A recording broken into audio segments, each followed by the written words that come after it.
প্ৰতিটো অঞ্চলত স্বাস্থ্য শিবিৰ আয়োজন কৰাৰ কাৰণে এটা পৰিকল্পনা কৰি আগবাঢ়ি আছোঁ।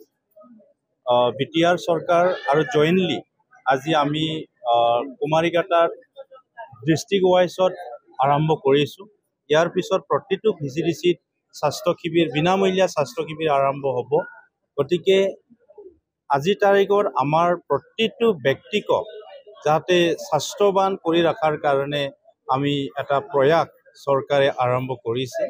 এই হিচাপে আজি জিলাৰ প্ৰথম পদক্ষেপ হিচাপে কুমাৰীঘাটাত এই বিনামূলীয়া স্বাস্থ্য শিবিৰ শুভাৰম্ভ কৰিছোঁ আৰু আশা ৰাখিছোঁ আমি এই বিনামূলীয়া যি স্বাস্থ্য শিবিৰ এই স্বাস্থ্য শিবিৰত বিভিন্ন ধৰণৰ বেমাৰৰ আমি ঔষধ দিয়াৰ লগতে এটা ইয়াত ট্ৰিটমেণ্ট কৰাৰ কাৰণে ব্যৱস্থা কৰা হৈছে। আমাৰ অলমষ্ট ডিপাৰ্টমেণ্টবিলাকৰ ডক্টৰ ইয়াত আছে, যিখিনি ডিপাৰ্টমেণ্টে আজি আমাক বেছিকখিনিতো ভালদৰে চাব পাৰে। গতিকে সেই ডিপাৰ্টমেণ্টবিলাক আজি ইয়াত আহিছে আৰু ভাল খবৰ, এই ডিপাৰ্টমেণ্টৰ ডক্টৰবিলাকক আমি তামোলপুৰ চাব ডিভিজনেল CHC যিটো চিভিল হস্পিটেল আছে, ইয়াত স্বাস্থ্য শিবিৰৰ বাহিৰেও আমাৰ তামোলপুৰৰ যিটো চিভিল হস্পিটেল আছে, এই চিভিল হস্পিটেলত আমাৰ 24 আৱাৰ্ছ আমাৰ ডক্টৰসকলক পাব। ইয়াৰ কাৰণে এই স্বাস্থ্য শিবিৰৰ জৰিয়তে মই ৰাইজক অনুৰোধ জনাব বিচাৰিছোঁ, আপোনালোকে হয়তো আগতে বহুতে ভাবি আছিল আজি মেডিচিন ডক্টৰ তামোলপুৰত নাই, পেডিয়াট্ৰিক আজি তামোলপুৰত নাই, গাইনলজিষ্ট আজি তামোলপুৰত নাই, ENT ডেণ্টিষ্ট বা বিভিন্ন ডিপাৰ্টমেণ্ট ডক্টৰ তামোলপুৰত নাই বুলি মানুহে এটা ধাৰণা আছিল।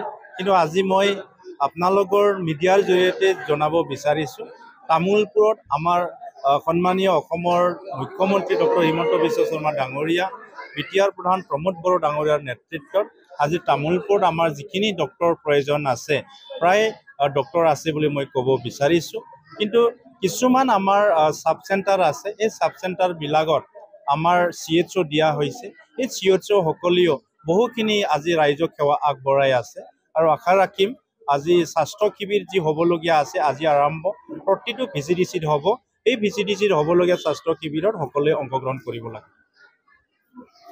আমাৰ গোটেইকেইটা VCDCতেই এই স্বাস্থ্য শিবিৰ আৰম্ভ হ'ব আজিৰ পৰা আৰু এই স্বাস্থ্য শিবিৰৰ জৰিয়তে আমাৰ যি প্ৰাথমিক চিকিৎসা আছে মূলতঃ সেই প্ৰাথমিক চিকিৎসাৰ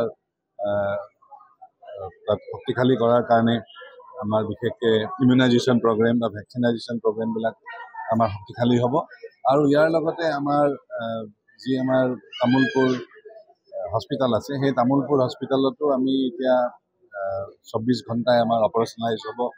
আমাৰ তামোলপুৰ আৰু গোৰেশ্বৰত দুখনকৈ ফাৰ্মাচীও আমাৰ 24 আৱাৰ্ছ অপাৰেশ্যনাইজ হ'ব আৰু আমাৰ আগতে 9জন স্পেচিয়েলিষ্ট ডক্টৰ আছিল, এতিয়া আমি আৰু 2জন বেছি, আমাৰ আগত 2জন আছিল, এতিয়া 9জন পাই পেলাই প্ৰায় আমাৰ 11জন স্পেচিয়েলিষ্ট ডক্টৰ।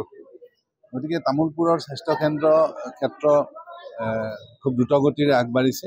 আগতে আমি বাক্সাৰ লগত লগ হৈ আছিলোঁ, এতিয়া বাক্সাৰ পৰা আমাৰ যিবিলাক ডেছবৰ্ড আছে বা পৰ্টেল আছে বা আমাৰ যিবিলাক পাৰ্টিকেলছ আছে সেইবিলাক পৃথকীকৰণ কৰা হৈছে।